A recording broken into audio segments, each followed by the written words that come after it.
Hello guys, welcome back to my channel cooking with Chaitali. আজকে যে recipe নিয়ে আপনাদের কাছে চলে এলাম সেটা হচ্ছে একটা পেঁপের রেসিপি। পেঁপে তো আপনারা অনেকভাবে রান্না করে খেয়েছেন। একবার যদি এইভাবে পেঁপের রান্না করে খেয়ে থাকেন তাহলে কিন্তু আর অন্যভাবে পেঁপে রান্না করে খাবেন না। তখন ইচ্ছে যাবে যে পেঁপেটাকে একটু আলাদাভাবে এইভাবে রান্না করে খেয়ে দেখি। তো চলুন দেখে নিন আজকের এই রেসিপি। এখানে আমি একটা পেঁপে নিয়ে নিয়েছি। এখানে পেঁপেটাকে প্রথমে ছালটা একটু ছাড়িয়ে নিচ্ছি। পেঁপেটার পুরো ছালটাকে এভাবে ছাড়িয়ে নিতে হবে। ছালটা ছাড়িয়ে নিলাম। এরপর পেঁপেটাকে আমি কেটে নেব।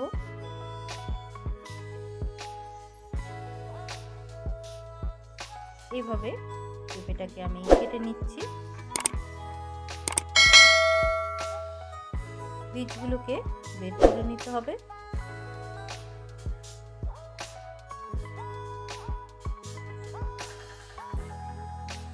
দেখুন পেঁপেটাকে কেটে নিয়ে আমি বীজগুলোকে ফেলে দিচ্ছি।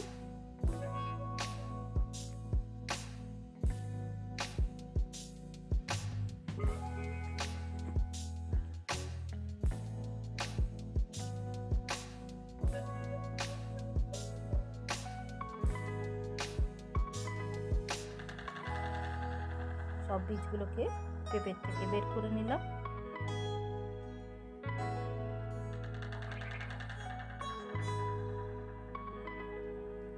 এরপর আমি পেঁপেগুলোকে ভালো করে জলের মধ্যে ধুয়ে নেব।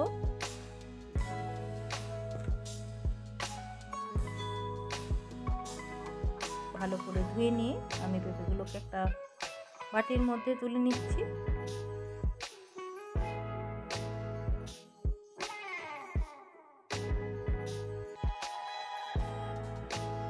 এরপর পেঁপেটাকে আমি একটা গ্রেটারের সাহায্যে পেঁপেটাকে এভাবে গ্রেট করে নেব। পুরো পেঁপেটাকে আমি এভাবে একটা গ্রেটারের সাহায্যে প্রথমে গ্রেট করে নিচ্ছি।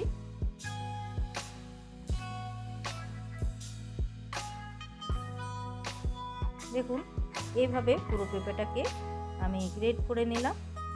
এরপর পেঁপেটার মধ্যে দিয়ে দেব 1 কাপের মতন বেসন, আর দিয়ে দিচ্ছি 4-5টা কুচানো লঙ্কা, আর এর মধ্যে দিয়ে দিচ্ছি কিছুটা ধনেপাতা,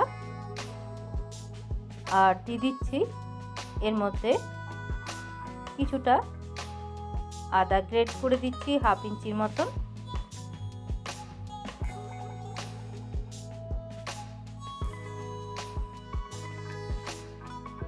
আদাটাকে গ্রেট করে দিলাম। নিরামিষের দিনে যদি পেঁপেকে এইভাবে রান্না করে একবার খেয়ে দেখেন আশা করি ভালো লাগবে। এরপর এর মধ্যে দিয়ে দেবো পরিমাণ মতো নুন। এরপর হাত দিয়ে ভালো করে একসঙ্গে মিশিয়ে নিতে হবে। এখানে কোনো জলের প্রয়োজন নেই, কারণ পেঁপের মধ্যে যে জলটা থাকবে সেটাতে কিন্তু মাখা হয়ে যাবে। এইভাবে আমি ভালো করে আগে মেখে নিচ্ছি পেঁপেটাকে।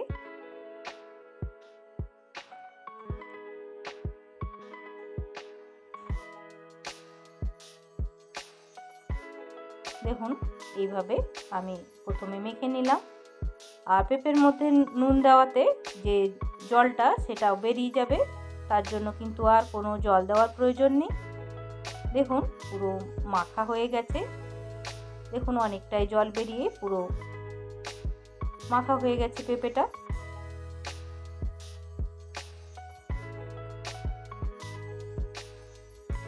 এরপর আমি একটা বাটি নিয়ে নিচ্ছি এইভাবে। এরপর বাটিটার মধ্যে কিছুটা তেল ব্রাশ করে নিচ্ছি। এখানে আপনারা যে কোনো বাটির মধ্যেই বসাতে পারবেন। আমি প্রথমে বাটিটার মধ্যে তেল ব্রাশ করে নিচ্ছি। ভালো করে পুরো বাটিটাতে এইভাবে তেল মাখিয়ে নিতে হবে প্রথমে। এরপর পেঁপেটাকে বাটিটার মধ্যে দিয়ে দিচ্ছি।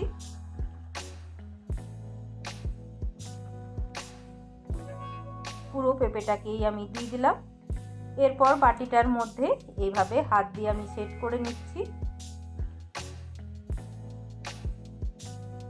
ভালো করে এইভাবে সেট করে নিচ্ছি।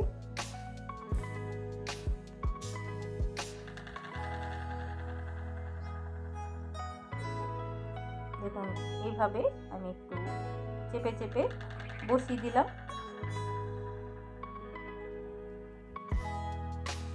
এরপর আমি একটা কড়াই নিয়ে নিয়েছি।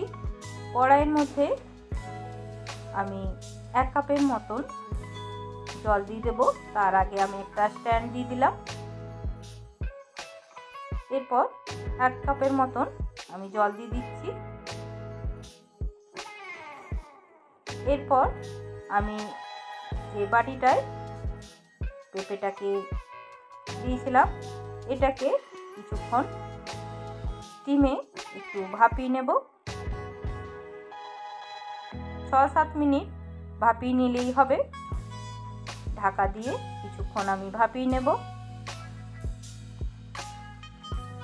6-7 মিনিট পর ফিরে এলাম। দেখুন পেঁপেটা সেদ্ধ হয়ে গেছে নাকি আমি একটা কাঠি দিয়ে দেখে নিলাম। দেখুন কাঠিটা কিন্তু কাঠিটার মধ্যে পেঁপেটা যে হয়ে গেছে কোনো লাগছে না, এটা এতেই বুঝে যাবেন যে পেঁপেটা সেদ্ধ হয়ে গেছে। এরপর আমি গ্যাসটাকে অফ করে দিলাম। এটাকে ঠান্ডা হওয়ার জন্য কিছুক্ষণ রেখে দিলাম। এটাকে নামিয়ে আমি আধ ঘন্টার মতন ঠান্ডা করে নেব। দেখুন আধ ঘন্টা পর ফিরে এলাম, ঠান্ডা হয়ে গেছে। এরপর এটাকে এইভাবে উল্টে আমি একটু বাটিটাকে উল্টো দিয়ে ট্যাপ করে নিলেই দেখুন সুন্দরভাবে বেরিয়ে যাবে। এরপর আমি এটাকে পিস পিস করে কেটে নেব। দেখুন কতটা সুন্দর কেটে যাচ্ছে। এইভাবে আমি চৌকো চৌকো করে আমি পিস বার করে নেব। আপনারা যে কোনো সাইজের পিস বের করতে পারেন। এইভাবে আমি প্রথমে চৌকো চৌকো করে পিস বের করে নিচ্ছি।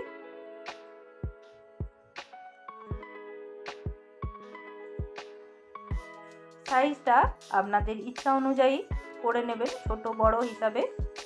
এইভাবে আমি দেখুন কতটা সুন্দর পিস বেরিয়ে গেছে এবং পেঁপেটা সেদ্ধ হয়ে গেছে। এরপর আমি আবারও কড়াই বসিয়ে নিয়েছি। কড়াইয়ের মধ্যে কিছুটা তেল দিয়ে দেবো। তেলটা গরম হওয়া পর্যন্ত অপেক্ষা করব।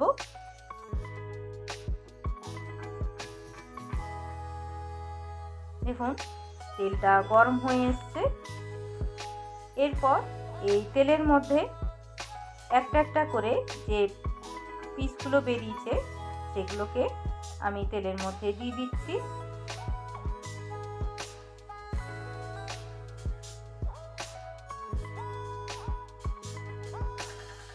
এরপর এগুলো একটু উল্টে পাল্টে জাস্ট ভেজে নেব।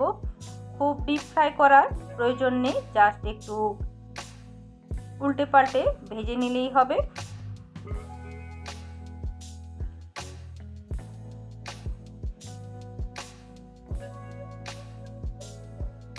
ভাজা হয়ে গেছে। এরপর আমি একটা প্লেটের মধ্যে তুলে নিচ্ছি। আরও যে কটা আছে ওই একইভাবে আমি ভেজে নেব। দেখুন ভাজা হয়ে গেছে। এগুলোকেও প্লেটের মধ্যে তুলে নিচ্ছি। সব কটা তুলে নিলাম। এরপর ওই তেলের মধ্যে আমি রান্নাটা করে নেব। এরপর এর মধ্যে দিয়ে দিচ্ছি 4-5টা এলাচ আর 2টো দারচিনি আর 1 চামচ গোটা জিরে দিয়ে দিলাম ফোড়নের জন্য। এরপর এগুলোকে কিছুক্ষণ ভেজে নেব একটু।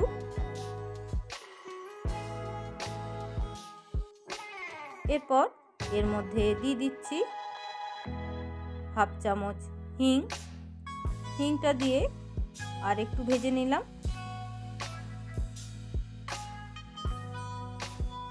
যে কোনো নিরামিষ রান্নায় একটু হিং দিয়ে দিলে তার আলাদা টেস্ট এসে যায়। এরপর আমি দুটো টমেটো আগে পেস্ট করে রেখেছিলাম, টমেটো পেস্টটাকেও দিয়ে দিলাম। টমেটো পেস্টটা দিয়ে ভালো করে একটু কষে নিচ্ছি যাতে কাঁচা টমেটো না গন্ধ ওঠে। এরপর দিয়ে দিচ্ছি এর মধ্যে 1 চামচ আদা পেস্ট দিয়ে দিলাম, আর দিয়ে দিচ্ছি 1 চামচ জিরের গুঁড়ো। আদা আর জিরেটাকে ভালো করে মিশিয়ে নিচ্ছি।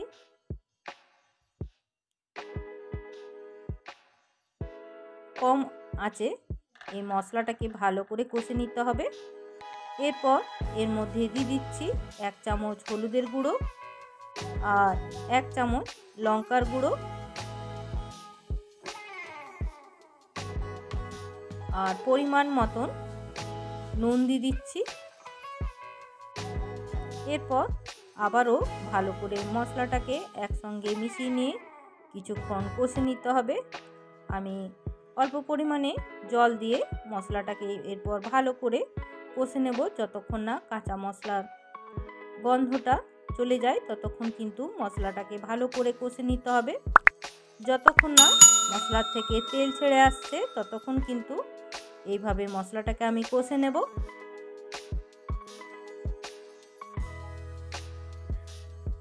বেশি কিছু মশলার প্রয়োজন নেই এই রান্নাতে। দেখুন মশলা থেকে তেল ছেড়ে গেছে, আমাদের মশলাটা কষা হয়ে এসছে।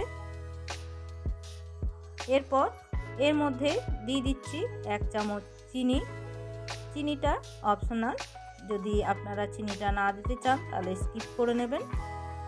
যে কোনো রান্নায় হালকা একটু চিনি দিলে তার স্বাদই একটা আলাদা এসে যায়। দেখুন মশলাটা কিন্তু কষা হয়ে গেছে। এরপর এর মধ্যে আমি জল দিয়ে দিচ্ছি। গ্রেভিটার যেরকমভাবে রাখবেন সেই অনুযায়ী জলটা দেবেন। এরপর আমি ঢাকা দিয়ে কিছুক্ষণ একটু ঝোলটাকে ফুটিয়ে নেব। দেখুন ফুটে এসে গেছে। এরপর যে পেঁপেগুলো আমি ব্লকগুলোকে ভেজে রেখেছিলাম সেগুলোকে দিয়ে দেব এই গ্রেভির মধ্যে।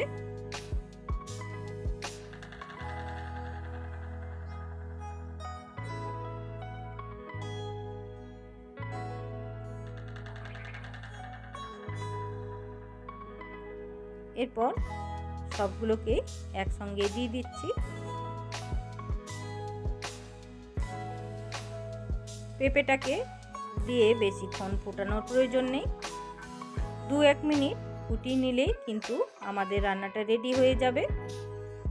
তো আমি 2 থেকে 3 মিনিট একটু ফুটিয়ে নিচ্ছি। এরপর নামানোর আগে 1 চামচের মতন গরম মশলার গুঁড়ো দিয়ে দিচ্ছি, আর কিছুটা ধনেপাতা কুচানো দিয়ে দিলাম।